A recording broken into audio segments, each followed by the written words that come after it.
சேலத்தில் தமிழக வாழ்வுரிமை கட்சியின் தலைவர் வேல்முருகனை வரவேற்பதற்காக வைக்கப்பட்டிருந்த கொடிக்கம்பங்களை மர்ம நபர்கள் சேதப்படுத்தியதால் பரபரப்பு ஏற்பட்டது.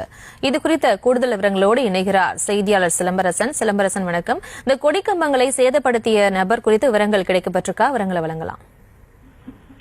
வணக்கம்.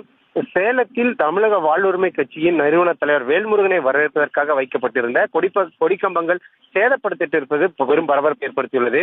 குறிப்பாக சேலம் தாதகாப்பட்டி பகுதியில் மாற்றுக் கட்சியிலிருந்து தமிழக வாழ்வுரிமை கட்சியில் இணையும் விழாவானது இன்று மாலை நடைபெறவுள்ளது. அதற்காக தமிழக வேலுரிமை கட்சியின் தலைவர் வேல்முருகன் இன்று சேலம் வருகை பெறவுள்ளார்.